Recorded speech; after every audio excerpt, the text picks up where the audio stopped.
Zlurpcast!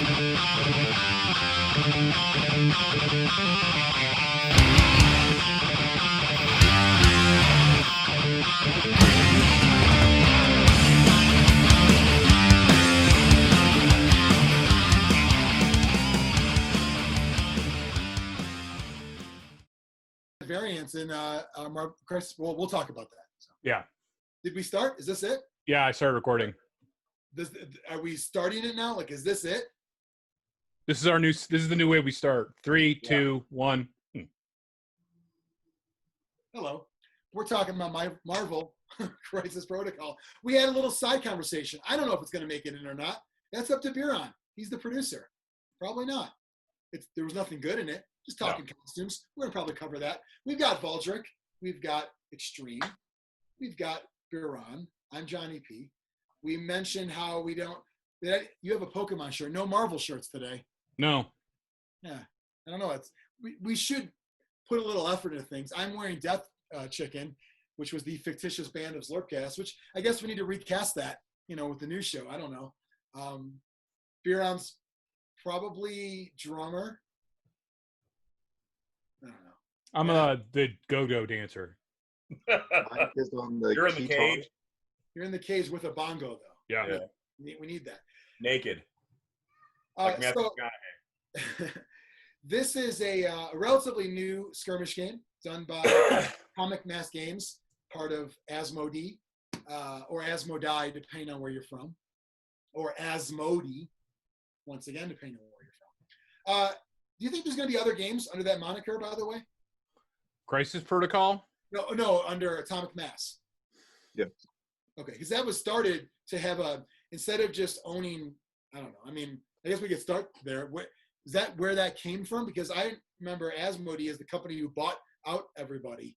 I'm pretty sure Asmodee is just producing.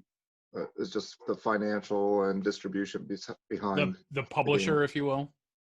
But I thought that while that may be true on paper, Atomic Mass is an in-house company of them. No? I don't think so. Okay. I could be wrong, but I don't know. I think Asmodee has that relationship with like several small studios. Okay. Where they take care of all the business side of things. And so if you've seen this game around at your local store, it's a very eye-catching box over here. It's something that, right off the bat, you have these levels of familiarity. I mean, who doesn't know about, the majority of these characters in the box, well, even if you don't read comics, just by the sheer force of the Marvel movies over the last 10, 15 years. Like everybody knows all this. So right off the bat, you got a head start. You're not trying to build a world. You're not trying to, get people used to certain things. It's just, you better give me cool models. You better give me a fun game. And we're going to find out throughout this episode if they did that. I'm pretty sure it's a yes from everybody on that. But would you guys say like is it a head start to have a game like this by being attached to Marvel?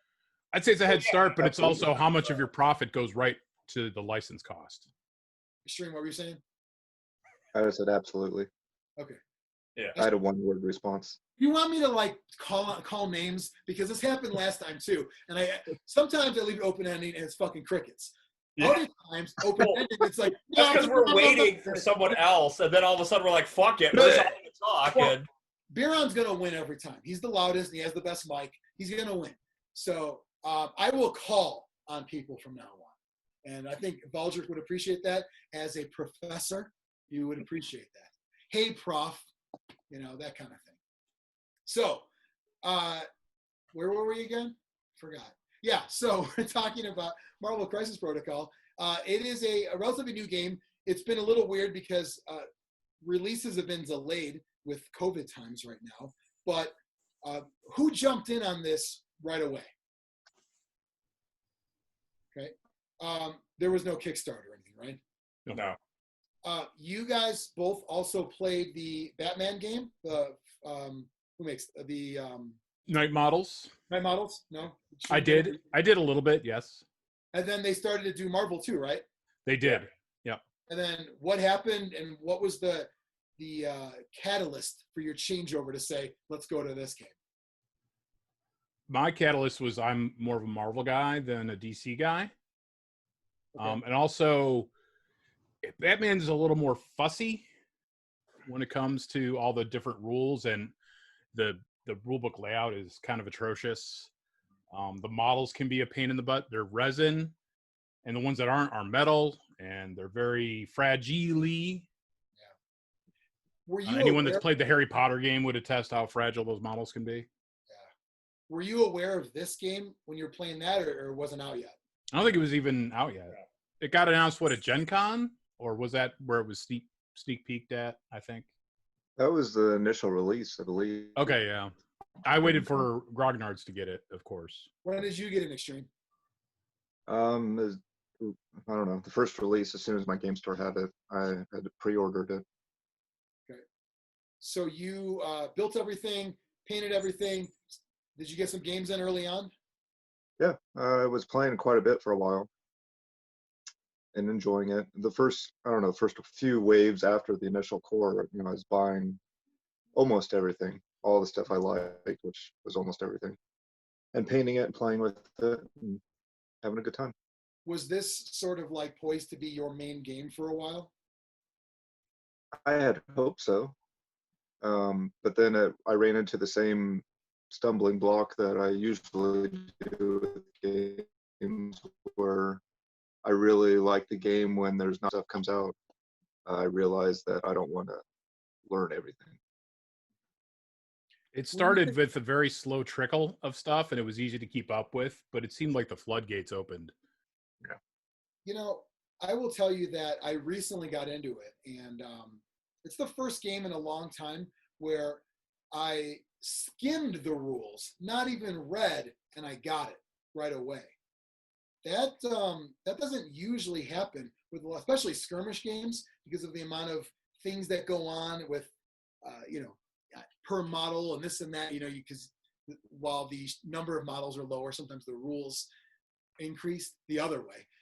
This didn't have any of that. It was, all right, here's some basic things that apply to everybody. Here's your actions. Here's the stuff you do that aren't actions, that are your superpowers. And here's some universal, essentially, rules, being stunned and those kind of things. And then everything's on the card. And then I look at the card and I'm like, oh yeah, everything's on there. Then I look, oh, good. There's some really genius things put into the rules too, where like the more you're getting hurt, it swings back in your favor, so you could do more stuff. And so if you're losing, you could actually do cooler stuff. And one of the things I really liked about the game, like every single game I played, even if I lost, which I think I did lose almost all my games, Same. It didn't matter because something cool happened in the game. Like I still got to do something cool that I could walk away and be like, oh, but that was awesome when I did this. Absolutely. Yeah, like the opportunity for crazy stuff to happen is prevalent in this game. Yeah, I've noticed that already. There's not even it's just because of the nature of, it feels like superpowers on the battlefield. A lot of games could say, here are your superpowers. You can do like some punches and kicks. Then here, you can say that. But this game, then you add in like the throwing of items and throwing of other characters. Like it feels like not to sound cheesy, but a cinematic experience in the game, because you are doing cool things. And it also makes losing a whole lot easier to deal with, because cool things happen. In the first game we played, I was down to Red Skull, and he had the bugle thrown on him to kill him. And that was the end of the game. It was just a straight battle for the first game. But it was just like, what other game do you die by building? So every little thing in there has something cool you do. And I love the flipping over of the card. That is a great That's concept. a good mechanic. Yep. Great mechanic, and a great way to, even if you have more than one character that has some similar vibe, you can easily change it up by one getting better when that happens, one not getting better, one whatever it is. Like Iron Man doesn't get his ion thing until he flips, right? It's like there's things you want to get. Sometimes you want to get them in the action, as opposed to a lot of games being scared to fight. You actually want to get people in the action, because a lot of stuff gets unlocked, so to speak, when you flip it over. I also Yeah, like so how you take enough damage to so you have to take enough damage to flip the card over. And one of the things I really like, which I don't know if they thought of initially or at some point beyond, like you don't flip the card until the end of that turn, so you can't be like one rounded off the table. Like you're going to get a chance to use everything you brought at I least like that once. too. It almost feels like. Do you think that was put in there? I always try to think. I mean, this is probably dumb that I do this, but I think about rules and then why they did it, not for rules purposes, but for like story and setting or whatever. Do you think that's almost like yeah, we got him, like he's out of the picture, let's move on? But they said one of their focuses was to create a casual game. Like they didn't want this to be a competitive game. That's why the scenarios and things are the way they are. Because it's designed just to be played, at the game store. It's not designed to be played competitively. And that was a big thing too when it initially started, because all the people that started it came from Privateer Press. So there was a lot of carryover there where people were following up like, okay, well, what's the competitive scene? Because they're all War Machine players. Why was that like, no. Why did it attract those people? I mean, not those people, but why? I'm just curious where that came from. Because all the people that started Atomic Mass Games were well-known War Machine people for Privateer Press. Okay. So, and I don't know. I think Privateer Press more than a lot of other companies. Like who works there. You get to know them, through conventions and online. People. That's something that a lot of game companies are getting away from now. Games Workshop does not give people credit. no. For years, it's been years. The names that I knew at Games Workshop were the old guard. I don't know, even though the newer stuff is better rules, I'll never know, hey, that guy's cool, he made this, because they don't do that. It goes to everything, even like video. Oh, even like video games where you'd have like Sid Meier's Pirates, or you knew the developer of Doom. Now it's just like, no, the company made it. These are just minions. Yeah, they own nothing.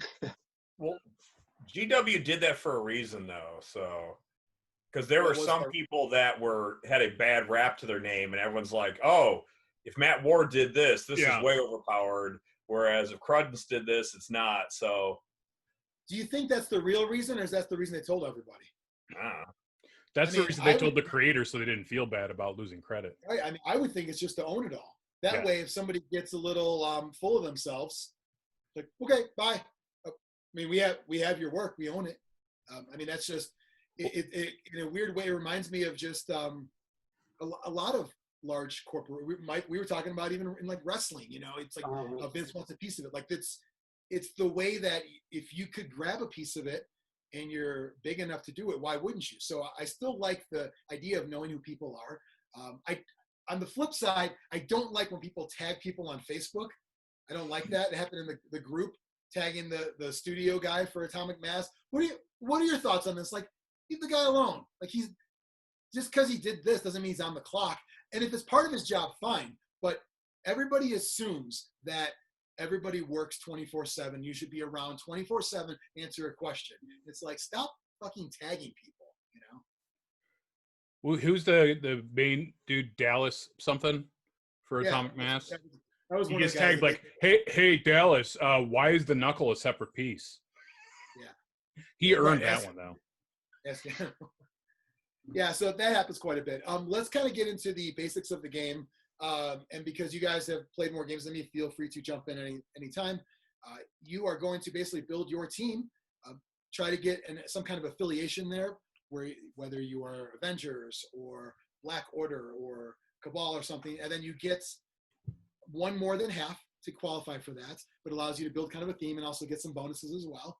It is all mission-based, all scenario-based, which is that for fun mindset, because things can be pretty crazy out there. You got your 2 actions per model, but then many of these superpowers do not require an action, which is great because that allows you to not feel like, oh, I can't do all this. Like, no. You want to feel like you can move, do this something crazy, and still punch a guy afterwards. You want to feel like you can still do some of that. That still goes on. And basically, the card will list all of it. It'll list your basic attacks. You've got a defense stat for your physical, energy, and mystical. So that allows you to kind of have that theme where, when you look at characters in the Marvel universe, you have these they all lean different ways, and so it allows you to have some variance there, even if two people we're both fighters, but I have more on the intellect, mystical side, I have more on the energy side, so you can at least vary them even a bit more. And then, of course, it's they gave everybody something that you'll recognize from comics or movies. Yep, they do this. Yep, they have this. Yep, that's their weapon.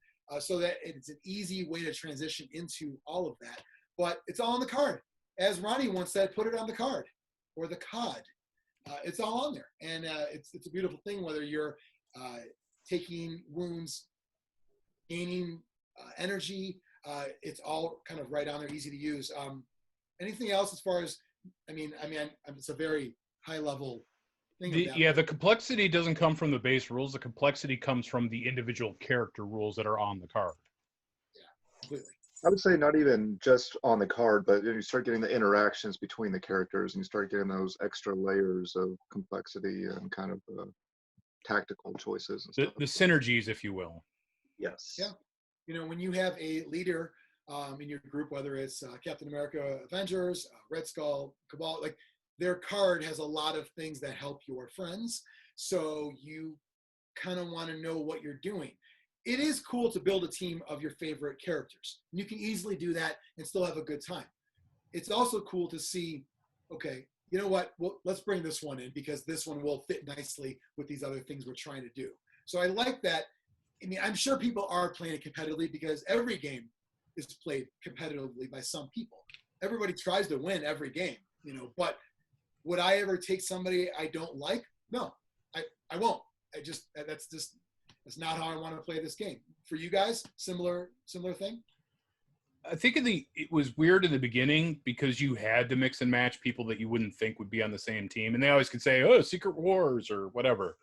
It's an imposter or something. It's a Skrull.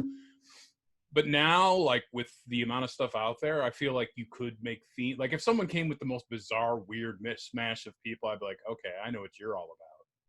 You're about power gaming. You're saying you can tell by, they're going to want some, and correct me if I'm wrong, there are unaffiliated things, but you really want to have some kind of team, right?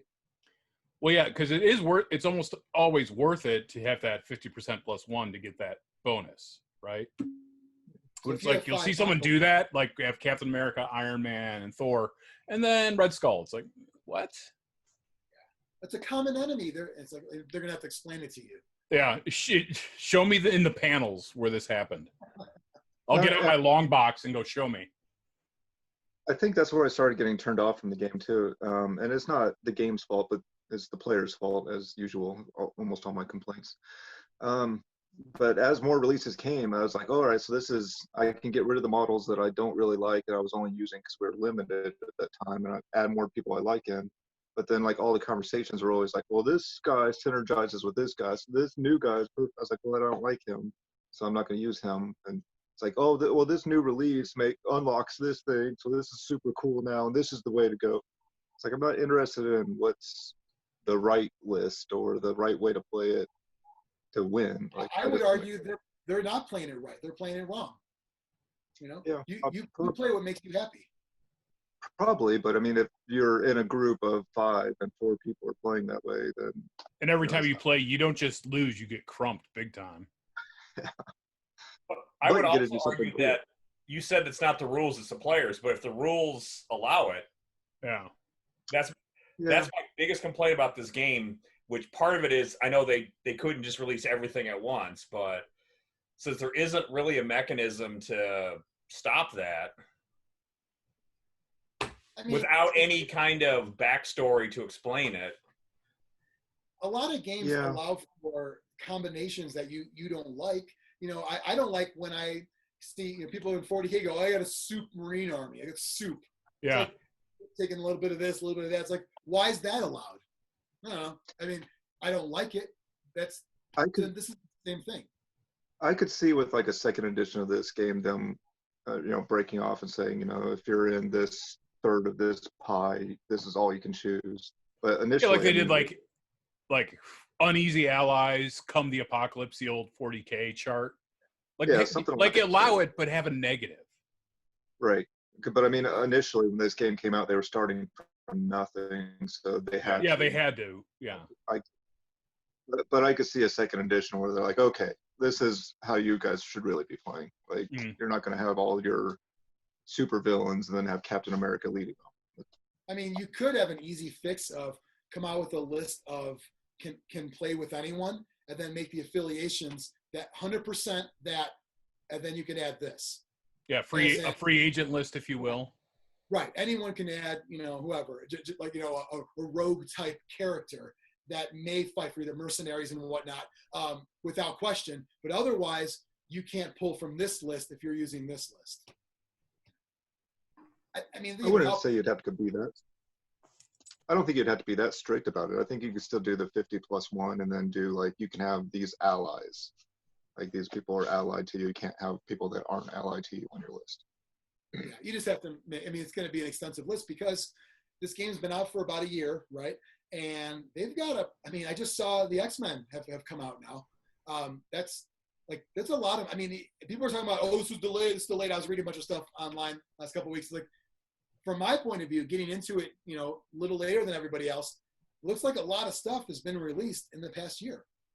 Yeah, if you just started now, you'd be overwhelmed with the number of choices that are out there now. Right.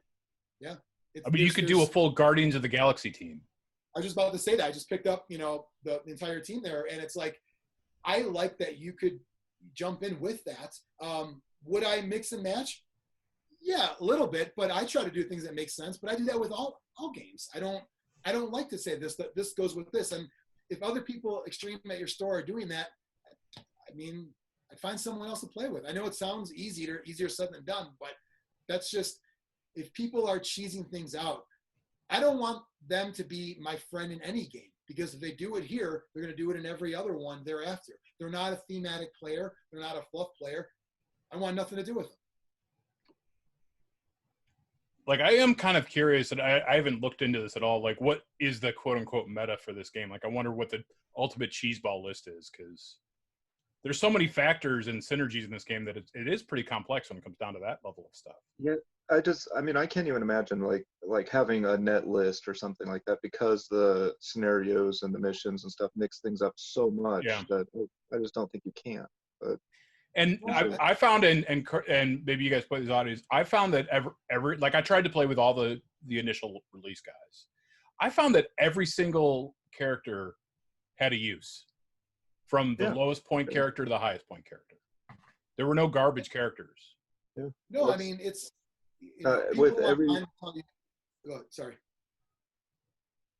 No, the initial release and everything after it, I feel like every model that was released served a purpose in some kind of way and could do cool stuff.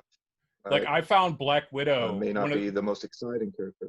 Yeah, Black Widow is one of the most inexpensive points-wise in the game, and I found her to be almost all auto-include because she was so versatile. Yeah.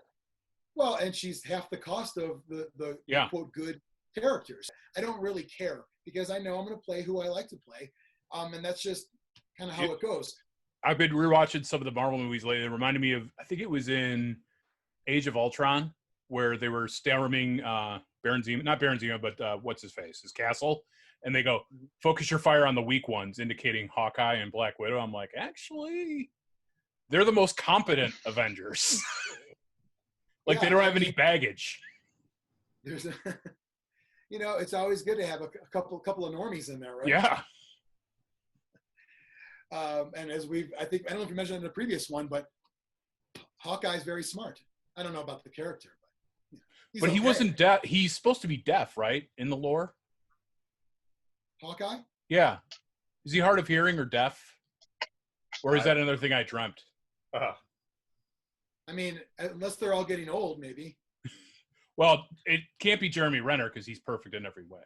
Yes, actually, yeah. So let's kind of talk about, that was our experiences with that so far. What pros and cons of this game? Let's start with Valdric. Well, my cons are currently, again, the lack of structure with how you build your team. I mean, they have an established universe, and they throw it all away and let you just mix and match whatever you want, basically. And the models are the scale I feel is just a blatant attempt to get you to buy those models and not use HeroClix, and the ridiculous complexity for no real benefit. Yes, some of the models worse than others when it comes to that. Oh, complexity in models. Oh yeah, and just like and I go online, I see like what's his name? What's Doctor Strange's sidekick? Yang? Wong. Yeah, because his hand's like this, and it's just like two pieces, and like, oh, that's because of the way it was designed. It was the undercut. And I'm like, bullshit. No. Bullshit. There's so many hard plastic pieces that could do that, no problem. Including Iron Man's repulsor hand does that, and it's one piece. There's no real excuse other than we're new to it. I mean, you can't really say we did it for a good reason, because there normally isn't one. But unless you've cast sprues for years, like GW has now, it's not easy. They have parts that they say, why is this like this? Well, it's because you can build it like this or this. Oh, okay. Normally it's crazy to have a fucking kneecap bit, but if the other bit is a gun that goes on your knee, well then I get why I'm just using the kneecap. Well, like I would accept it if he said, look, we're doing hard plastics right out of the gate. Right.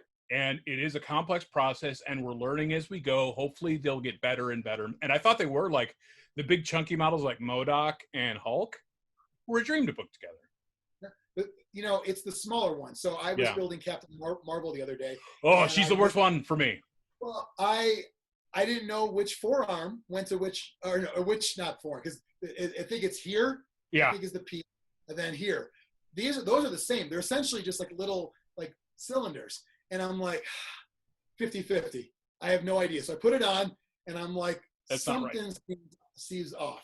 Either I need to, like, do this, like, get the joint to get better, but I think I'm going to start over. So I was still drying with the plastic. I pulled it off, put it on, and I'm like, okay, it's better now. It's still not going to be, like, perfect until, like, I get where the elbow joint. The other one, I kind of, like, smush it a little more. But they didn't label the fucking bits in there. So I don't know why you have these rules you read through that I can get by skimming it one time, yet I've been making models forever, and I get to that, I'm like, which is the ankle? I don't know. They're both this and that. They don't, at least left and right. Why wouldn't you put L and R on the fucking screws? Then on the instruction. That's it. I don't care if they keep doing the IKEA style where no words. Fine. But L and R, you should do that. My one of my Captain Marvel's arms is still somewhere in my carpeting. But it's not an issue anymore because I bought Brian's. Yeah, it is. Valdric, I didn't want to come out. So do you want to go? Are you doing cons right now? Yeah. Is that okay. You want to go around and stick with the cons? I don't have many pros, so it's fine. Okay. Maybe. I think we're going to finally have some deviance in scores. I'm just saying. I think so, yeah. Oh, yeah, you and I are going to not agree on this one. So that might be what he wants you to think. Right. Just saying. On the subject of the complexity of the models and assembly, that is a con for me as well. But I do have to say, like, Dallas is a great guy in person. I loved having all the conversations and videos. But he's also very good at making, and it's something that he's always done, to the point where I have trouble distinguishing whether he actually believes this or not sometimes. Like, one of the things I remember is the P3 paint pots. Like, the P3 paints are amazing, but the pots are kind of junk. But he was like, oh, you're just using it wrong. And he would go through this whole process in the class of showing you how to properly use it. It's like, why do I need instructions on how to use a paint pot, though, Dallas? Like, that's crazy. So I don't know. I think he might actually believe half of what he's saying about the models being the way they are intentionally, rather than through lack of experience from the company. But they are overly complex, and there are some bits that suck, but I don't think we should also say, oh, GW gets it right all the time. I mean, there's a cigar on the Necromunda sprue that has no business being there. Well, the purpose of that was to end up inside my big toenail. Right. It's lodged in my toenail for 1 year now.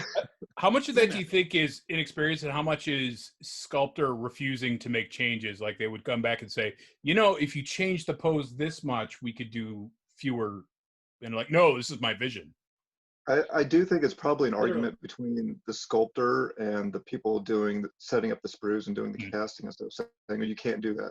And then, Dallas or whoever's making the final decision be like, okay, we can't do that. So this knee pad's going to be separate now.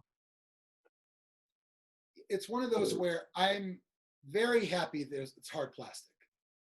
So I'm fine with working through the issues, but I can see that being very off-putting to people that, we talk a lot on the show about ease of getting into a game. And when you see this box on your shelf and you've played Hero Clicks in the past, which is 0 assembly, 0 painting, you've played Fantasy Flight games where the model's like a one-piecer on a sculpted base, or Cool Mini or not, where maybe, So this, for a lot of people, could be their first attempt into sprue games. And I wish them the best of luck, because it can be very frustrating with the non-chunky models. Just why aren't arms all one bit? Why do you have to cut legs and arms and hands into separate bits? But again, going into it from where I'm at, I'm not an expert modeler, but I'm familiar enough with modeling where it sucks, I'm going to complain, but I know the final product will be worth it and it'll look cool. And it's not like there's any customization in posing. It's you build them one way. So some people are doing it. I saw some alternate pose Spider-Man. I saw. Yeah, I mean, but what I'm saying is it's not like you put different arms on for this feature. If you're doing you are good enough to sculpt stuff anyway. Yeah. For the average person, you're right. There is no, do you want this arm or this arm? Yeah. It's going one way, but many times the peg and hole are very, very thin. So if you're like me, meticulous carving off mold lines, you got to be careful of that sometimes. I've seen a lot of people. Another reason why I think this is a first sprue-ish game for a lot of people, I saw some really great paint jobs online, and all I see are mold lines everywhere. So you're a good painter, took the time to assemble it. Like Doc Ock, I saw the line throughout everywhere. Like I couldn't unsee it on everything. No one scraped any of that off. So they're a good painter, which makes me think they've painted board game models before. But I don't know if they've ever assembled sprue models before that have cleanup involved in making sure things fit right or dry fitting it, whatever you want to do. I could see people getting very frustrated with these models. Well, when the game was first released, I do remember a lot of conversations where people were upset because they wanted, fully assembled pre-painted models in this kit because of the license and because of what, you're saying, the ease of getting into and what they would expect looking at that big game box on the shelf because of their past experiences. So it's definitely a big turn. It's an advanced modeling game. And does it need to be? Probably not. Well, and nowhere is there's no warning of that. I didn't know, and I read people's complaints online, but if I didn't read that and I cracked the box open saying, hey, I just bought this, we're going to play in a half hour. No, you're not. Like, kidding? But some aren't bad, like Cap and Iron Man. It's just, it seems random which ones are going to be evil. I think Iron Man is unnecessarily complex too. There's stuff on him that does not need to be separate. I'm okay with, I did it, it's fine, but I can see it's like, there's certain times you don't have to put every little joint. They have their reasons, whatever it is, whether it's, like you said, Biron, maybe sculptor, designer, and then not really wanting to change, whatever. It kind of is what it is. They're out. So all we can do is speak on it. Have you noticed improvements? I haven't gotten any like brand new ones. Have you noticed improvement in the building side? I think the newest one I built was Venom, and that came out a while ago. And he was fine, but like the first of the new ones, the first I got outside the box was Hulk, and he was super easy to put together. But he was also big and chunky. Right. He goes together like the terrain goes together. Mm-hmm. Great. The terrain. Except no separate doorknob piece. Oh, was there one? I must have missed that. Yeah. Maybe mine doesn't have a doorknob. It's push to get in. What? Yeah, I think so. Going on the models, I mean, I don't want to sound too negative on it because they do look great once they're assembled, but there's some things that just kind of don't make a lot of sense. I mean, even just something that should be simple. So like, here's another example of a simple thing. Here's this. So I'm putting together Red Skull, and then I don't look at the feet because I'm like, well, one's a left foot, one's a right foot. They don't say anywhere. Then I put them in, and I'm like, did I just swap the feet? And because I don't know if it's going to come up at all, but one of them, I got it right. But when I first put it on, I didn't know. And then I noticed this isn't going to work right, on the bottom of the model, or under his gown of sorts, it's kind of angled to how his pants go. So if his pants have like a crease, so I had to look at the bottom, and then I'm like, okay, I got the right feet in. Let me just twist it a little bit. That way it doesn't look like he's like, toes inward. It was just this is the easiest model on the core set, and I still had a problem, I guess is my point, on the easiest model. And I haven't bought the newest stuff, but the other problem I've noticed with when you get the expansion packs with models is the base theming seems to be just the same 2 or 3 asphalt and brick, no matter what character you're playing. Is that bad for you? You don't like that? Well, I'd expect like these cosmic guys to have a different, like Guardians of the Galaxy maybe have a different. I like it because I'm going to be playing on streets, so I actually want that. I get what you're saying, but I'm pretty sure the bases are mix and match. You just use whoever you want outside of size. Yeah, size is important. But other than that, I mean, if you want it, I mean, I would imagine they might sell like a cosmic base pack at some point, right? Well, I know they have some cosmic scenery out now, but it just struck me as odd. I do like the, and I wish they had more of like the bottles and the crushed up cans and the cups, like the debris. I like that stuff. They should put some of that scattered terrain for bases on every sprue. Yeah, totally. There is one of the pictures on their website. They're using some kind of 3D sculpted terrain, like it's got sidewalks that are elevated and whatnot. But they had these garbage bags that look fucking awesome, and all stacked up in a corner.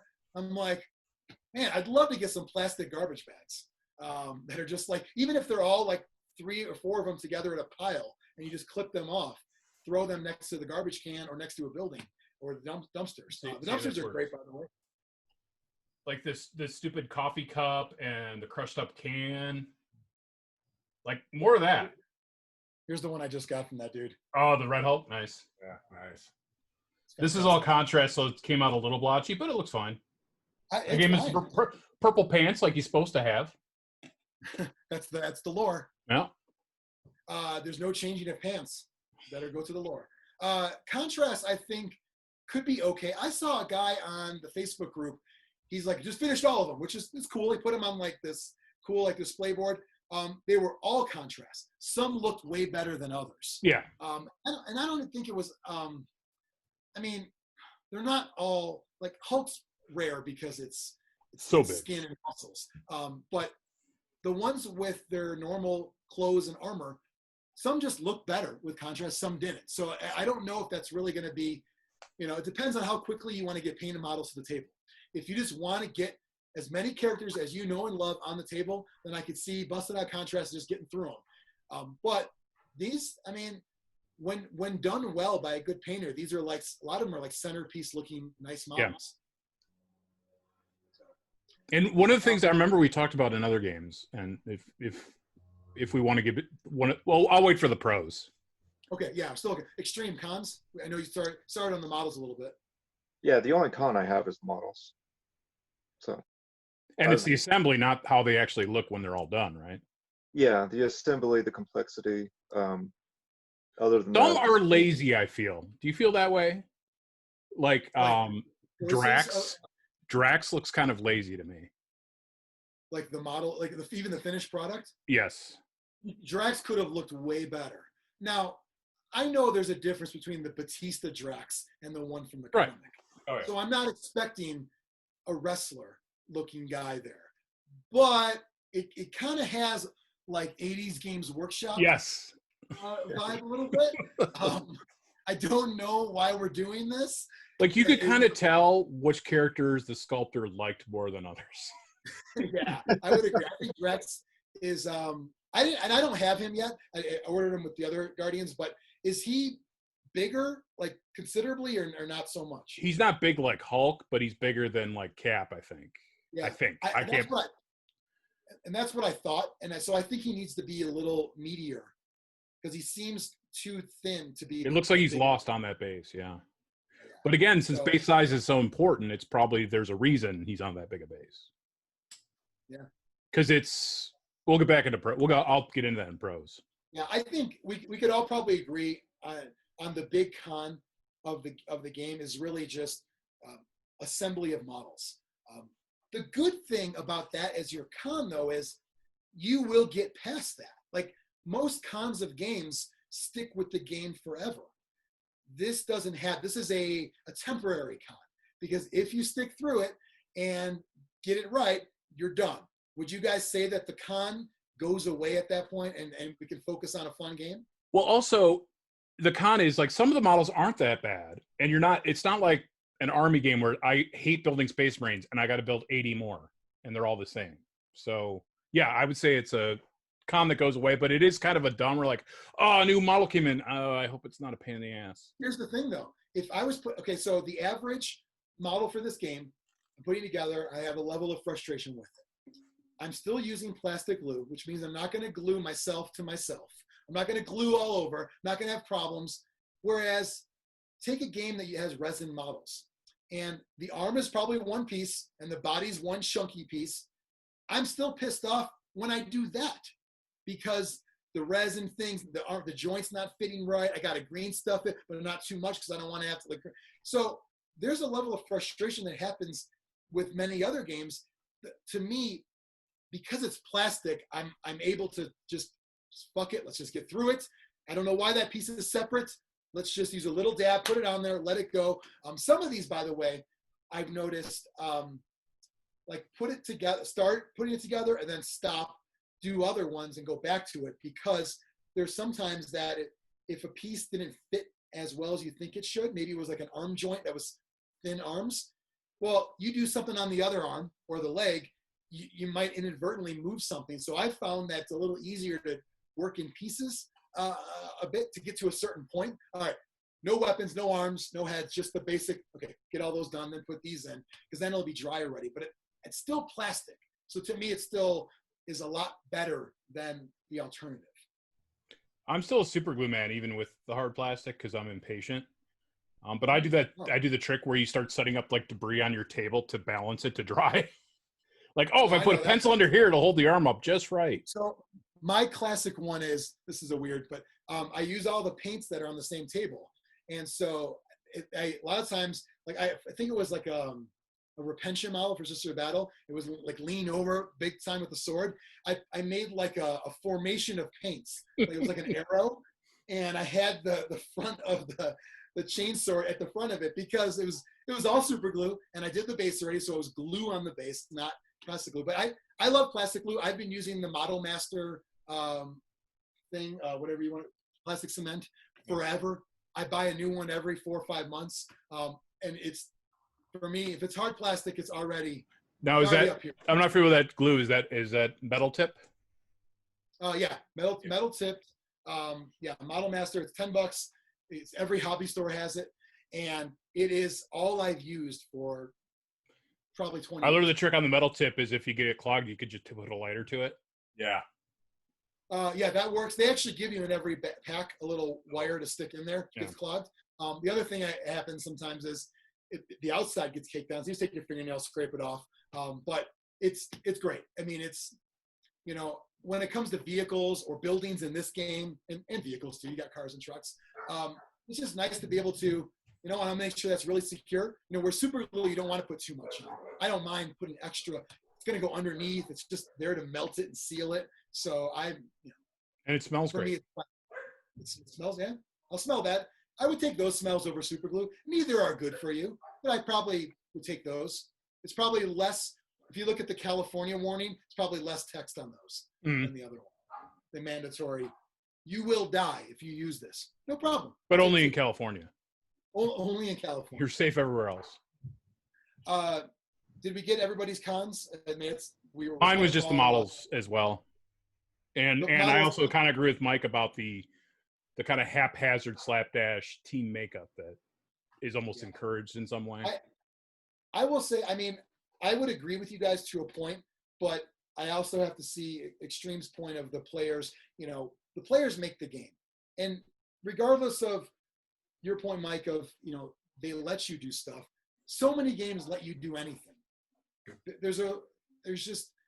I don't know if I want to have things so restrictive where I can't do something fun. Does that mean the guy I play against might do something douchey? Maybe.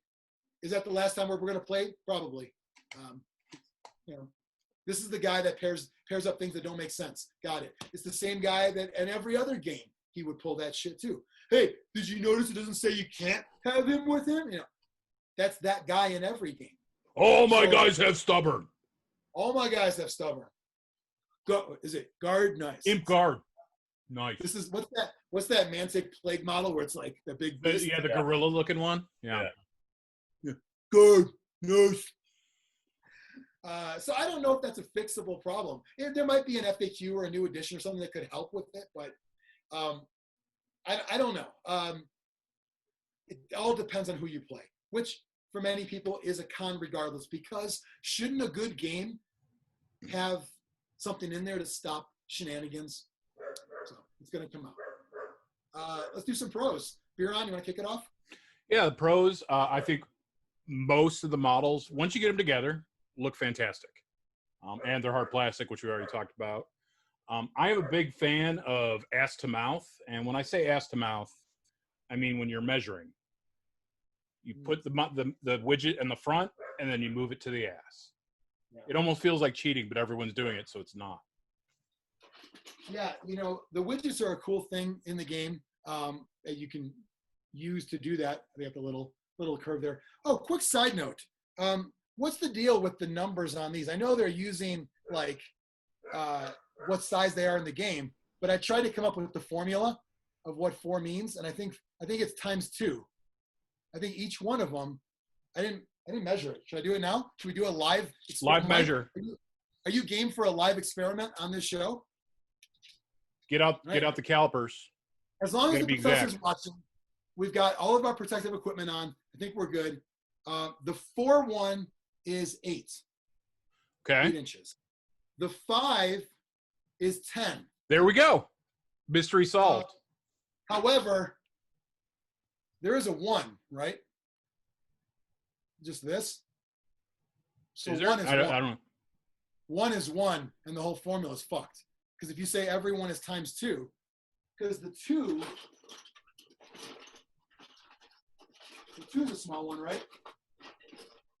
I think the 2 is a 4-incher. So the 1 though, the 1. It's the exception that proves the rule. But it's not listed. They don't have the number 1 on there.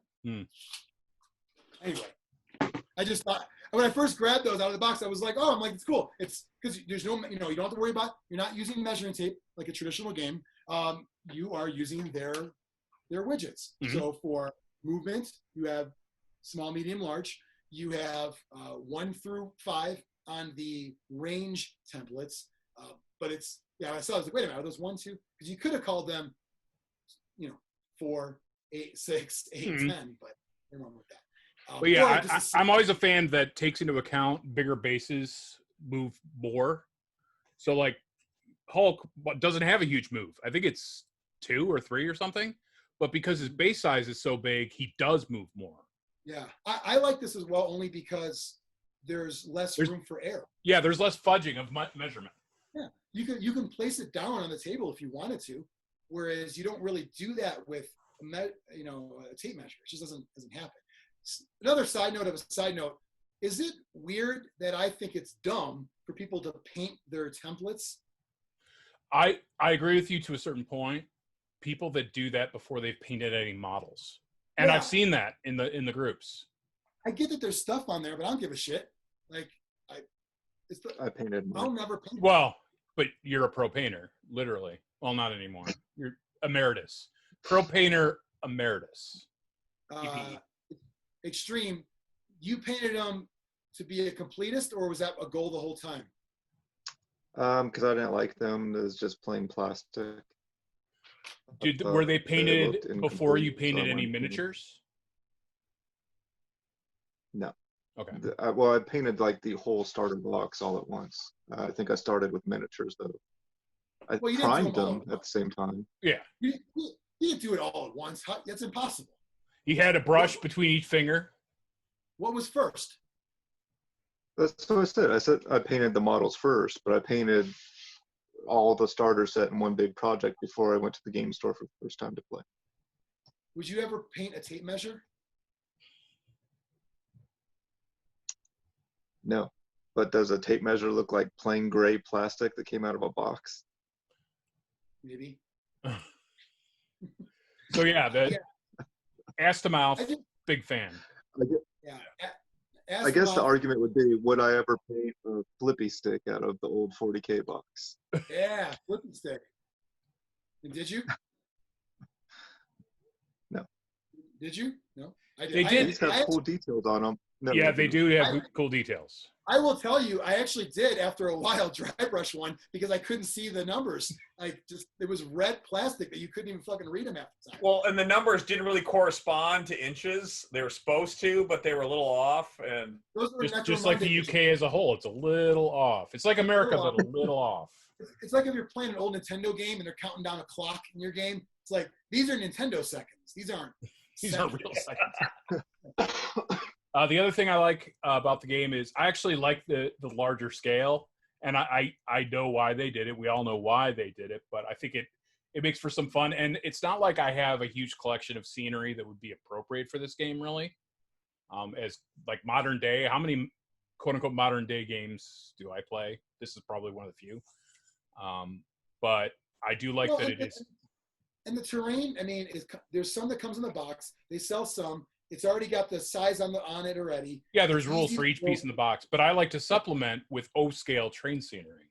Yeah, and that fits fine. You know, you wouldn't have bought that otherwise, though. No, oh God, no. I mean, you probably will end up a full-blown train guy before you die.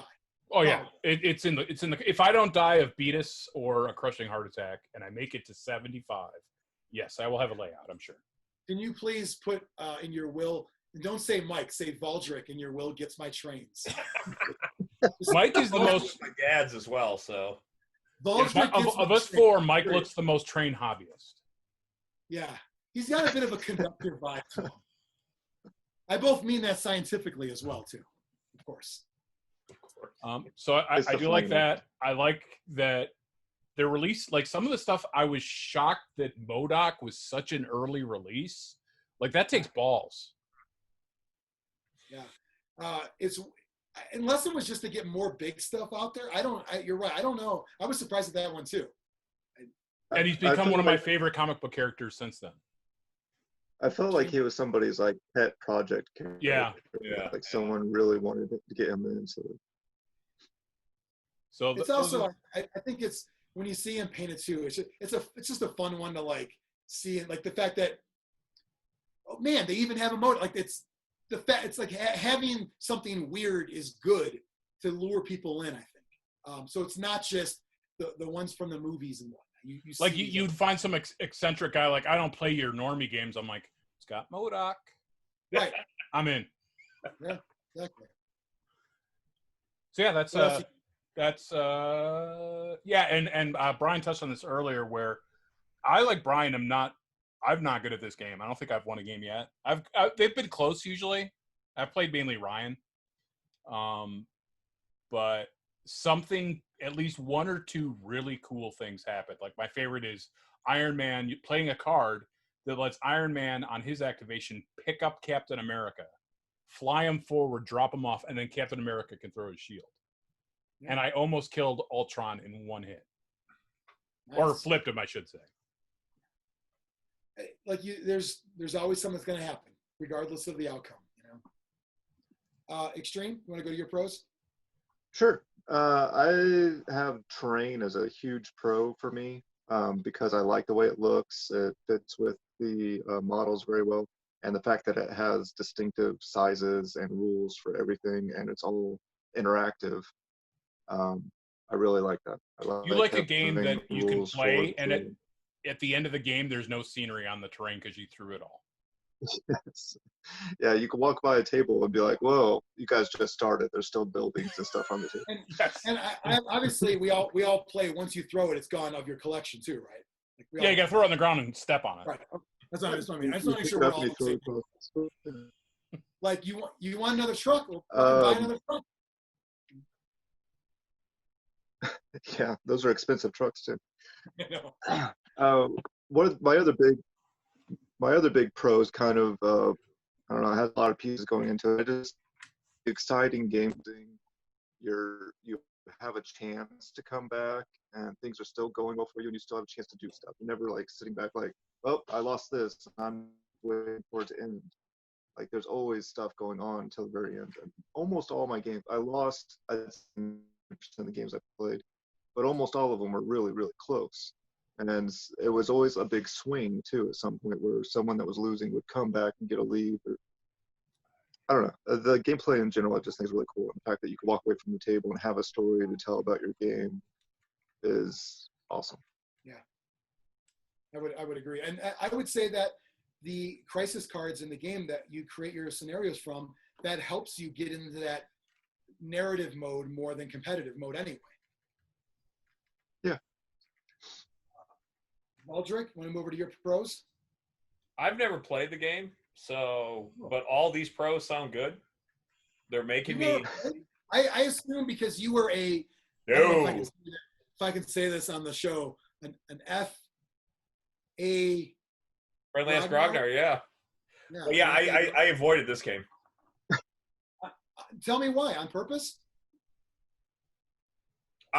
All the stuff that I said were cons I didn't like. No, accidentally. The buy-in was too much, and I heard no stories about models assembly, and I just stayed away. We all know this, but even many of our viewers know this, that the game club in question moves through games quickly. It's okay to say, I'm not going to play this. I'm going to avoid it. And I did. Right, and you did. It's totally fine because something else will come up that you will play. It's okay to skip around, you know. Yeah. Do you think you'll reconsider ever, or do you think it's no, not my style? It should be, because I like comic books, and I played Super System, which is another superhero miniature game, but okay, probably not. Enough. Unless I, like, at somebody's auction, I pick up some pre-assembled stuff, then, yeah, but probably not. Understandable. Obviously, for me, I agree with Biron and Extreme on what they talked about. I like just the, to piggyback off what Extreme said about when you're playing it, you feel like you're part of it. Well, yeah, because when you're hitting me, I'm gaining energy from it too. So there's always like a back and forth, like, go ahead and hit me because you're making me get to do this. There's, and even with the flipping the card over, there's a level of like, come at me, bro, that this game has that most other games don't have. Many other games, a huge con in a lot of games is people just pussyfooting around and being scared to do stuff. We talked about that. We didn't even have a Kings of War episode, but whenever we talk about Kings of War, I bring that up. Like, there's a lot of games where that happens. Like, well, I don't want to totally go over there. And you're gonna, no. We're gonna fight. Like, that's what this is. And yes, you have your scenarios. Those crisis cards are awesome because, especially if you go by the book, you have a little bit of kind of back and forth with what card, but you could also just pick them at random too, which I think would be really fun as well. Just to say, fuck it, random here. This is what we're doing. That forces you to kind of stick with the theme, but just the idea of, we're here to fight. Don't you want some action? If this was in a comic or in a movie, this isn't a go up to take a piss scene. This is the you better watch this scene. So let's do it. And that's what this game has the whole time. It doesn't feel long. It doesn't feel just that painful vibe of, I feel hopeless. Why am I still playing it? It doesn't really have any of that. Because especially if you have a card that hasn't flipped over yet, you might have something cool you're ready for. But like I said, the fact that so many different heroes in the game have these big energy, you spend energy, if we didn't talk about it before, to do big things, but a lot of them have something really cool. So if you feel like you're getting beat down, just know there might be something good you can do next turn. So there's just a lot of cool stuff with it. There's still the, typical things skirmish games have with conditions, I'm stunned, I'm dazed, I'm whatever. So there's a lot of that goes on, but the record keeping level, which is always a big thing for me on skirmish games, isn't really high at all. You're keeping track of your wounds, your energy, and any conditions. And the wounds aren't a lot. The majority of characters have 5 to 6 wounds before you flip to the other side, which is another 5 to 6 on there. Hulk and others, there's exceptions, obviously. So everything they said, all that, and then the fact that they're coming up with extra things. So I got Thanos. I'm like, well, his rules of the game aren't really as good as he is. Oh, hold on. If you want to play him for real, you got to play this scenario. And then you look at that like, oh yeah, that's the real guy. That's how it is. So that's kind of cool that they're bringing in big stuff in the game that may be considered OP, but there's almost different versions of things of how you want to play them. The fact that you can play a scenario based around Thanos and he's very powerful is awesome, and the fact that you can include him in a normal game, at a different stage and where he's at, and so his power level is much lower. But you can tack on. You can actually buy Infinity Stones in the game too to tack on. But there's a lot of cool stuff you can do in there. So all of that and the terrain, all that, I think there's a lot of pros. If you like skirmish games in general, I think you'll like this game because the rules are easy, the rules are basic, everything's on the card. Where skirmish game players generally prefer these like character. This is this goes with this card, fits in there. If you play other Marvel games, but not miniature games, you're going to have some stumbling blocks with the models, but it's very thematic. If you've played Marvel card games before, you're going to get a similar kind of vibe, the way they break things down with physical attacks and energy attacks and those kind of things. So a lot of pros for it. It's a great game. Extremely great value in the box, too. The initial game. It is a true starter for once, which is nice. Oh, my God. You get that, and you have 2 teams. Go fight. Yeah, you get 10 models, 4 each of an affiliation. Then you have Doc Ock and Spider-Man. So you have kind of, if you want to add something like an ally of sorts in there. The terrain in the game, and then terrain packs you can buy. It's just great all around on that side of it. So yeah, a lot of pros coming from me. I did remember one nitpicky con that I'd like to add, and as you were mentioning the scenarios and stuff, like the initial setting up the table, I always felt like was a chore because you have to get it out and figure out where all the the measurements and stuff they show. It's like they make it into an algebra problem by we only technically have to show you these 3 measurements, and by using algebra you can figure out what the rest are. Instead, just show me. They do that nonsense. But once you get that set up, then it's all fun from there. So it is a very nitpicky con, but I do remember that too. That's fair, and you're seeing that in some other games. Like Warcry, those cards had specific setups in there. Which means you take some of them out because there's too much of a pain in the ass. Sure, of course. Or just set up fucking tables how you think looks cool and just start playing. Yeah. Which is what we've been doing because we use both the included scenery, because if you just use the starter box scenery, you're going to have a pretty barren board. It's not enough. Right. So we supplement with that O-scale stuff I bought, but we still want the other scenery because we want to be able to throw buildings, and you're not going to throw Starbucks. There's some, and we should probably touch on this too, but so the plastic terrain from the company, and then as Bureau mentioned, O-scale fits nicely on there. He's got a nice yuppie couple outside Taco Bell enjoying the brunch, But also if you go on like Etsy and 3D printed sites, everything you could want is out there. It's big buildings, small buildings. Themed buildings, because they had, Doctor Strange's house I've seen out there. That's there. Xavier's Mansion's on there with cars parked outside. There's Jay and Bob. You have the Quick Stop and RST Video. You've got everything you can want. There's probably a movies out there as well. So I love that. I'm not always big on 3D stuff because I never know what I'm going to get sometimes. You never know if it requires cleanup or work, but because it's buildings, I think they're going to be pretty good. If you already do that stuff, if you're already into 3D printing, then you already know that there's plenty of cool shit out there for this. But you can build some really cool looking tables.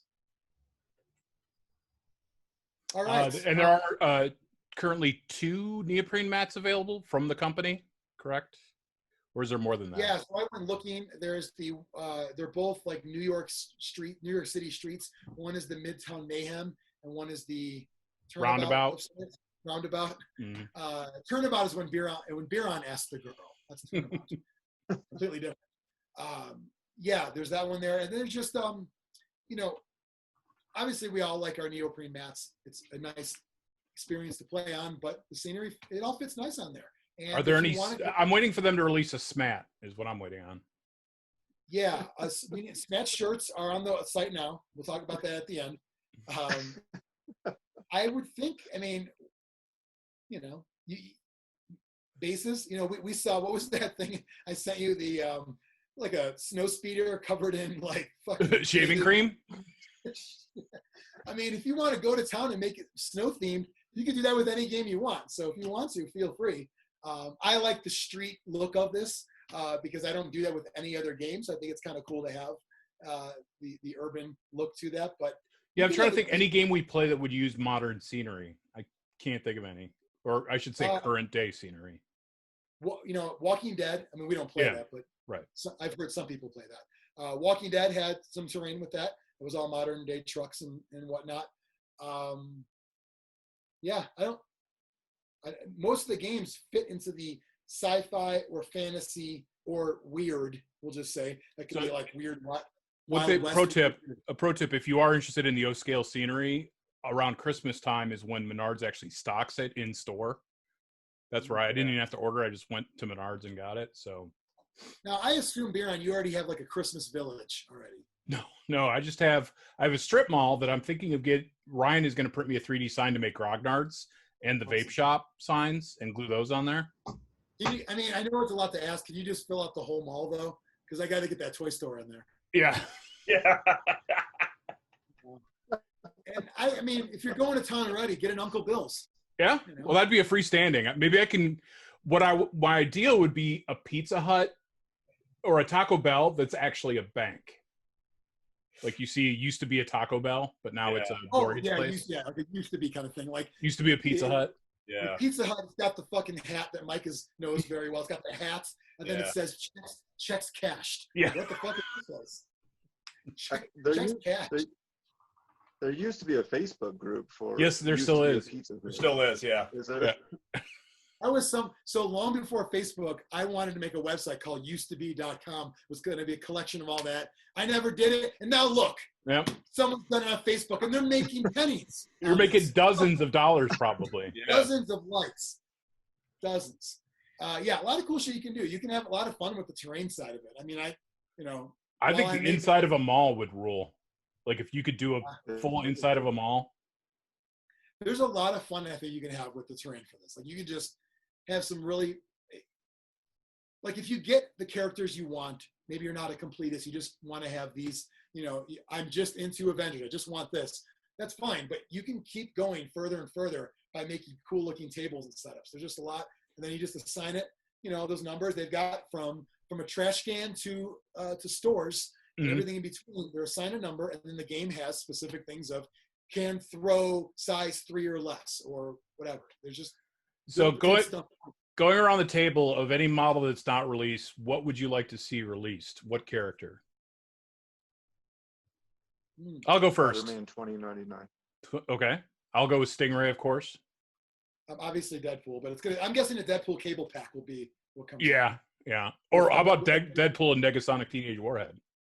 I don't think that'll happen because it's so movie related. Because she's in comics, but barely. Really, and her power's not the same. It's kind of, but I'm hoping. I love her in the movies though, so she's great. I'm hoping that the feet on any Rob Liefeld models are even harder to put together, or don't exist. Like they're sunken into the base.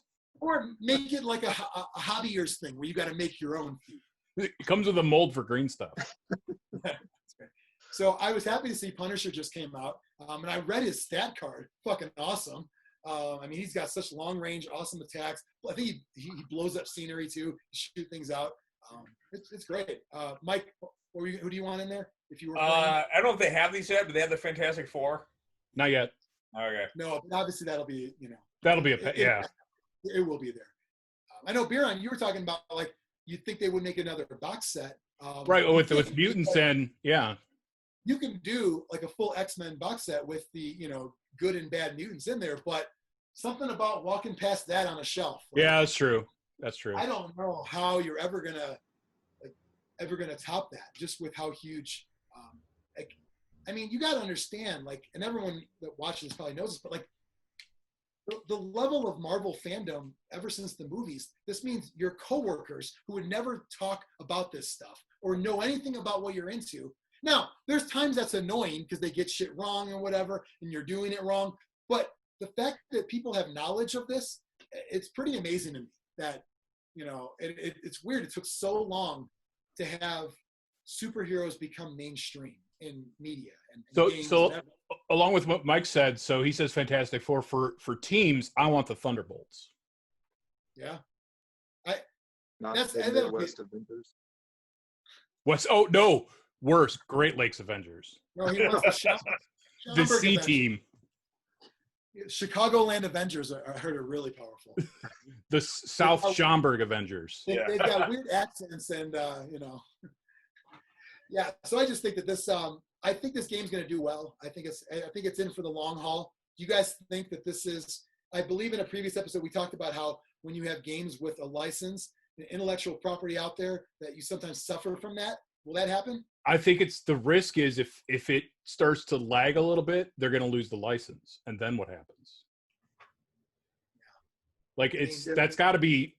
It's like it reminds me of when I talked to Todd about starting his store. It's like, yes, I'd love to have a 5,000 square foot store, but how big of a nut do you got to make every month to pay for that? In this game, how many units do they have to sell to be able to hang on to that license? It's not cheap though. I mean, when these No. character packs, there's I'm probably getting it wrong. It's like 1 for 25 or 2 for 40 usually. It depends. It depends if they have like scenario cards and stuff in there, and But on average, it's up there. right. This is you know, most games, you know, if you look at other games that have, you know, another, here we go, Star Wars Legion for another big IP, you're going to get a box of Stormtroopers for 25 for 7 of them. Yeah, they're a good value. I don't know how they get it that cheap. $25 for 7 models, or 25 for 1, or 40-ish for 2, or 50 for a big thing. They're pricey, and that's fine, but that will help, I think, the longevity. You know? You're saying, Brian? I think when you compare the license, like the big license, I think the two biggest licenses, but when you're going to normies, how much they know, Marvel wins in a big way. So if that's what you're trying to attract into the game, that's great. But then I think we go back to our complexity of model assembly. If you're trying to attract someone into their first game, that model, it's going to be a huge hurdle. So that kind of stuff. But I think everything they're doing with the game is going really well. And I think the only big risk is if they lose that license, then what happens? It just ends at that point. Cracking the box open and finding, you know, like a sprue with 50 parts on it, or not 50, maybe 20 for one guy that's a normal sized guy, it's a bit intimidating. It would suck. Imagine being like a mom that goes in and buys this for her, you know, 12 and 13-year-old kids that want to play a Marvel board game, and it's not a Marvel board game. No. Is oh no, I need to go back to the store first, ask what their return policy is, and if it's a no, ask the fucking dork behind the counter, hey, can I give you $50 on the side to put this shit together for my kids? Mm-hmm. Because it's a little bit of a barrier. Once you get it, I will say, I bet you a lot of people buy it off the shelf and don't know that it's pretty advanced assembly for some models inside. I don't think they know. It's not really broadcast anywhere. Nor why would it be? Why would you say that? It's not a selling point. Well, You know, where else could you get this aside from a game store? You know, so that'll probably keep it to at least people that are somewhat in the know. This isn't sold at Target. It's not sold at Walmart. It's sold on Amazon, I'm sure. Will eventually be at, like, you know, Barnes & Noble, those kind of stores, or no? I don't think so. No. I think the price point's too high. Yeah. Or maybe, I don't know. I mean, they sell... I bring that up because they have the Fantasy Flight games. They do, right? but this is not... Fantasy Flight games are more for normies than this is. Like, this is not a simple, very simple game to get into at all.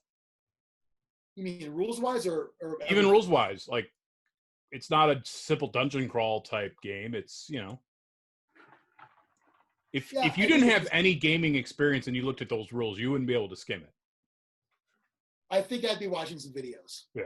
And trying to figure more stuff out. But I don't know how their licensing scheme works. Maybe it's like, well, they get a cut or percentage, then who cares? It's like they don't. Right. And that could be the case, and that could be why the models are priced where they are, because that is figured into the cost. That just anytime you get a licensed game that's not an original IP or being sold by the holder of the IP, there's a risk of it going away. Right. I mean, and to be fair, almost all games go away. Right. Mm-hmm. It's up to you to keep playing them. They always say that. Like, it's like, well, no one's ever stopped you from playing, second edition of that game. Yeah, I know, but yeah, you want to see this thrive. You want to see it keep going, and we'll see. I mean, who knows? Maybe they make a DC game one day. You never know. I mean, well, they do. Night Models does have a DC superheroes game. I don't mean them. I mean them. Oh, them, yeah. I mean, because it's, Well, and that's what people say is some people wanted this to be more like Batman, where you have cops and just thugs. It's like, no, that's not what this game's about. Who wants to play Shield Agent number 3? Yeah. Number 4 I'll be, but not number 3. No, 3 sucks. He was playing Galaga. Right. Nobody wants it. I don't know, whenever HeroClix came out, fucking 25 years ago, whenever, the first game I played, I'm like, yeah, I don't want to move those guys. Well, you can't move Hulk more than once a turn because he's pushed or whatever. I'm like, fine, I'll fucking sit here and waste a turn, and I'll wait and use him again next turn. I'm not. If you open up a blind bag and all you got was Shield Agents, how mad would you be? Yeah, Shield Agents or random thugs. Hydra, dude, number 7. Okay. Well, it's one of the gameplay things you always have to keep track of too. If you start introducing that kind of stuff, is number of activations. Yeah. So you'll have someone show up with like 25 Shield Agents and. Like, okay, well, I'm going to out-activate you, so eventually I'll just keep pecking away at your guys and being going, win. That's where you say, good game, I concede. Well, and that's where, like, what kind of game do we want to play? Like, right. Star Wars Legion is a battle game because there's battles in Star Wars. There's armies in the game. It works. This, I mean, there's battles, but are there armies? Well, I mean, to an extent, but that's not why you're playing this. When you see a team up in a comic book or even in a movie, it is, probably 10 characters. That's what comes in the box. So I get why they focused it on this. Anything else we should cover on this one before we get to our ratings? Nope. Okay. Not knowing Mike was the version of this group, you will go last, Michael. Last. Now, I don't know if Biron or Extreme has more experience. Game within a game, if you will. I've played about a dozen games. About that too, so. I'm going to make the call and go Extreme. Okay. Because it's rare.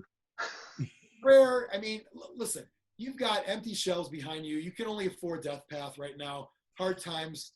You could afford one mug in one game, and you chose mine. Well, he takes the mug and begs for money. Alms for the Death Path coin in the mug, and that's it. Only one thing on that shelf has resale value, by the way. The mug? Yeah. Yep. The shelves? Yep. Yes. That's one. Shelves are one. Extreme, can you grab that mug? Is that engraved with your name on it? Let's take a look at that. From days of Zlurpcast old. Put your hand over the top. Zlurpcast other guy. Yeah. Now we have 3 other guys. I don't know. I think Biron's kind of a co-main guy. You've got elevated. Because I have to do the editing? Yes. No. Listen, when there's a 3-way talk and you win every time, that's a main guy trait. Yeah. That's on your card, your stat card. I whip out my 2-inch dick and say, "Look at this, guys." Right. That's ironically enough, yeah. The voice stats are, Mike. What do you call it? Inversely proportional. Inverse of penis on the card. So you look at like Extreme's card, it's the opposite. I can see that. Yeah, I can see that. Here's the problem, though. When you put together Extreme's model, his dick's in 6 pieces. That's the problem. The fucking head alone is 3. It's always the quiet one. 2 foreskin pieces got to come together. Or you're not the foreskin piece is optional depending on what country you're in. It's got on the GW assembly. It has a little gear by it to let you know it's optional. Is that what that means? Yes. I never knew what that gear meant. Yeah, the gear. I don't know why it's a fucking gear. That's the worst symbol to use. Gear means you have to do it this way. To me, that means like a mechanical. You better make the legs this way, or that it should be like a fucking question mark, because it says 3 different heads. Not when I say heads, I mean like 3 different dick heads. You know, for the peanut. It's like there's a jug, a normal size, and a small one. Right. Do you want the American? You want the European? You know, the full corn husk. You know. Oh, what an intro! Extreme. For your Zlurpee rating for Marvel Crisis Protocol. For my rating for Marvel Crisis Protocol, I'm going to give this game a strong 4. Okay. That's a Schomburg 5. Extreme. I mean, and I'm not talking about his dick anymore. He's like the East German judge. You know, he's got a hard set of ratings. You know, you try to do too many flips in your routine, he's gonna fucking dock you. You know, he's gonna dock you a technical score. A 4 from Extreme. That goes a long way. Your highest to date or no? It's tied amongst a few other 4s. Right, Yeah. Still tied, but still, you've never given a 4.5. Nope. I've thought about it, but no. We all think about a lot of things. Mm-hmm. I want to see if that can happen. I only see right now on the screen 4 Zlurpees. I see them. I see 4. I don't see 4.5. Pachow. I'm not pointing anymore. Ever since you fucked me over on that one. You know, who's got it? You have trouble sleeping. You're so mad at that. Of course. Why wouldn't I be mad at that? I don't know. You made me look stupid. That's right. I don't mind. It's not that hard. Okay, great score from Extreme. Biron, you are next. I'm going a 4 as well. Okay. For pretty much the same reason as Brian. I think we agree on the pros and the cons in general. So we've played about the same amount of games, and we've both miserably failed in almost every time we've played, but still had fun. So that's a 4. And I've painted a good deal of my stuff in addition to acquiring some of Extreme's painted models. Yeah. Always a good time. How did his stack up against the other ones? They were way better. Okay, just checking. Now, just so we're all clear, Extreme, you're maxed out with commissions now. You're so overloaded that you just can't take on any more. Correct. I believe he's got a backlog for me. Yeah. Yes. But unlike your tattoo artist, I didn't pay you the full amount yet. You were wiser than I was. I paid half up front. Here's the thing. I can't afford Extreme's prices, so I'm going to talk to Jim Wapple. You know? Yeah. I can't. You know, Extreme's quality is good, but, you know, I'll work with Jim on this one.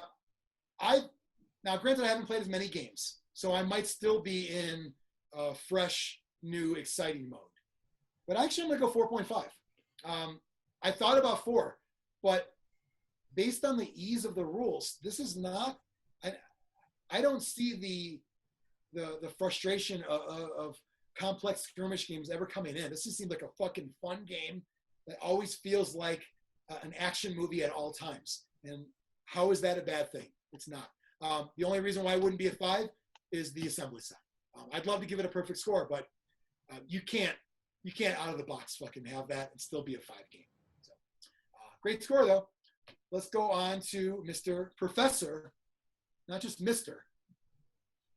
You know, Dr. Evil's Dr. Evil. It's not Mr. Evil. He didn't go to 8 years of evil school for nothing. Professor Valdric. I'll give it a 3. I was going to go 2.5, but you guys convinced me that, yeah. Whoa. Let's just talk about what just happened here for a moment. Yeah, this is the first time. No, not the first time you guys have disagreed, but it is going to throw your averages off. We had 9 in a row. 9 games in a row. Valdric and me had the same exact score. And our average was the same, but that was a byproduct of a couple that canceled out of it. But 9 in a row, that's the story to be told. Yeah. I thought we were going to fracture a bit, you know, maybe last week, a couple weeks ago. by a 0.5. You know, kind of a, hey, same mindset throughout. We're going strong. And then it's, well, 0.5. 4.5, 3. That was actually elevated from a 2.5. So. Yeah. And we're still talking about penises, right? Yeah. Just checking. I didn't know if that was elevated or not. Said it was elevated. 4.5 to 3. Now, Mike, the fact that you haven't played, do you think that impacted your score? Or do you think you just would still give it a 3, knowing what you know? There's so many negatives to this. I don't think this game, if you took away the Marvel, I don't think anyone would play it. No, they wouldn't. No. Well, so that is 90% of what is pushing. Well, no, it. I would change that. They would, but it would be a fraction. Oh yeah, it would be a real small amount. Can I ask though, like, why would we do that? Why are we taking away the setting and style and look of a game just to judge the game rules itself? Is that what we're talking about? Just straight up rules? I don't care enough about the Marvel IP. I don't think they did it justice. If you're gonna have a big license like that, you need to have a reason why these pieces would be, you know, why Captain America and Zemo and MODOK would be together fighting on the same side. And I don't see that. And the scenarios that I've read, I don't know. I think they're using the IP too much to sell the game. It sounds like it's fun. I don't agree with the models. I think at the very least the core set should have easy to put together models, not like push fit, but you know. I actually think it should be. I think it should be push fit. I think. Oh yeah, but I would love push fit. I mean, I would probably own the game if they were easy to assemble. But yeah, what they should have done is made them single piece, pre-built, softer plastic. Go for the starter set. Yeah. It would turn me off, but I think it would be more successful on the grand scale. I mean, those wouldn't always mesh well with the other ones. So if you did like what they do with GW does with Underworlds, you can play out of the box as a snap fit, but there's still the level of quality that you want. So I agree, Mike. If the core set should have been push fit, and then if you want more to enhance your experience, don't forget these are for advanced modelers. Include those to buy, but core set push fit would have been fantastic. Yeah, or even do like the premium ones would be alternate pose. So that's enough. So you could separate the wheat from the chaff. Because they've got, you know. Well, and they've already started in a way. Look at Black Widow. The Shield version is better than the Avengers version. I think the model's better. I think the rules are better. So you could have easily done a base game and then, like you said, other pose, or even maybe not just other pose, other rules, depending on, you know, timelines and storylines of the character. I do like how they sort of do have the Peter Parker Spider-Man, so-and-so Spider-Man. So you can mix and match. It's called inclusiveness, Viron. Yeah, that's right. It's a new concept to me for sure. Definitely. My diverse team. Were you going to say something extreme? It looked like Viron interrupted you about a minute ago. I was going to say something to kind of counter Mike's initial gripe with the team building again. Another thing you have to take into consideration, like, so it doesn't make sense putting down on the table Zemo and Captain America on the same team. But in all of these games where you have distinctive characters with licenses, it doesn't always make sense of who you're fighting. So, like, I have a strict Avengers side, and then I sit down and play someone who also has the Avengers. Like, what the hell is going on here? Like, Captain America versus Captain America. I think, so do you think it'd be fun to do a full narrative campaign with this, where, like, if you're the Avengers, here's what you'll be doing? You'd have to get everyone to agree to play versus certain sides. Yeah. It would take a lot of work, but it would be fun.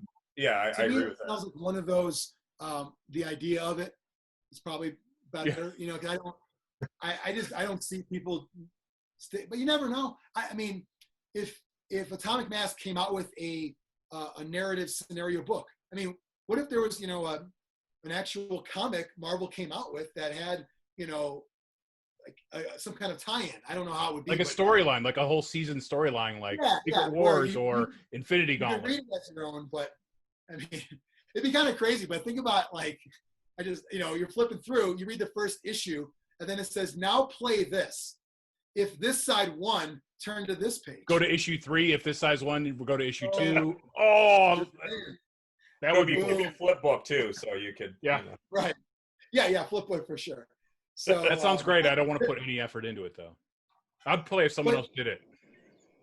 Extreme. That's a good point. I mean, when we had our Star Wars Legion episode, I said I don't like the idea of a droid army against rebels. Why? There's no. But you can do it. Nothing against it. You just wouldn't mix and match. Mike, the level you're talking about is mixing within the same, which I get it, but I guess his point is you could always find like they could have come up with a good, neutral, and evil kind of thing, and all the good can work together and all the evil, and you could have some neutrals going either way. But I don't know. If you're gonna have that level of IP, you have to be true to it. And granted, there, like you said, with Secret Wars and everything, if they would put a little bit of thought into a context as to what this is, it could have been better. I think they said Marvel will sell. Boom. Yeah. You could force everyone doing that to create their own story. Like, all right, you can do that, but you better tell me the story right now. It better have at least 80 panels fully illustrated as well. I want to see them. You better fucking do your own inking too. Your own. It better not be a shitty Bendis storyline either. All right. Total score, Biron? 3.75. Yeah. Okay. Still a pretty damn good score. Yeah. Follow Zlurpcast on social media because we're on Facebook, Twitter, and Instagram. Every time a new episode is released on YouTube, we also push it out on there as a link. And usually there's a 40 to 60-second clip of something somewhat humorous. So you want to make sure you see the clip. The clip is everything. This is just filler. The clip is the show. We're doing this as a tax dodge. Right. When Biron said, what was the one it was real short? You were like, I like men, or whatever it said. Yeah. Yeah. That was great. Like, that was the show. Yep. Like, that was the show. The rest is like, if you want more, here's what they're talking about. But that is the show. By the way, we've got a lot of Zlurpcast merch. We've got this logo. We got the Death Path characters up there. There. Wait, there it is. Yep. We've got the newest one, a SMAT logo. So if you're fans of AC/DC, and who isn't, you're going to love the SMAT. Make sure to get that on a snowy shirt. We know gamers love white shirts. Yeah. Tight white shirts. Fucking contoured everywhere. That's what you're going to want to get. Sticks under each roll, and the yellow armpit stain is the best part. Please do. I should have actually, it'd be cool to design a shirt with yellow armpits already in there. Already in it? Yeah. It's like the pre-washed denim. Like pre-washed, or you could buy ripped jeans. Yeah. That are pre-ripped. We're going to get pre-gamer used, or I should say post-Adepticon, Mysterious grease spot, that one little shiny spot on the shirt is already there. And then maybe with every one we get an actual one that we wore, and we'll squeeze a little bit of that in there. I love that. So definitely check that out at zlurpcast.net. All the things you're supposed to do, comment, ring the fucking bell. Biron loves it. Biron, you need a bell. You need a bell. Ciao. Yeah, there's a bell. I see it. It's amazing. It's fucking amazing. So make sure to tell your friends, everybody you play games with or talk to games with, that you should watch this show. We've already given away one prize a couple weeks ago, Extreme's official copy of Cucumber Sandwich. We're going to have even more giveaways coming soon. There's always more shit that we don't want anymore, and we'll give away for free. That's all it is. That's all it is. Surrounded by stuff. Yeah. Most of it you've given away. I mean, you're not going to give away the mug, right? You can't do that. It is for sale, though. I mean, I don't know. Everything's for sale. Yeah, everything's got a price, including my dignity. If you own a vintage toy shop, not everything's for sale. But otherwise, everything is for sale. I think that's it. It's been a blast, fellas. Great episode. We'll talk to everyone next time. Bye, Zlurp Nation. Bye. Bye.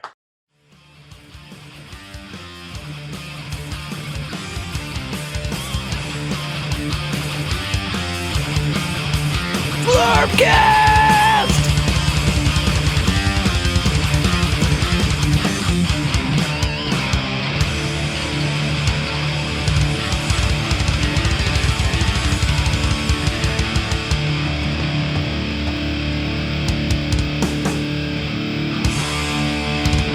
Brought to you by Nuffles. Bet you can't just roll a one.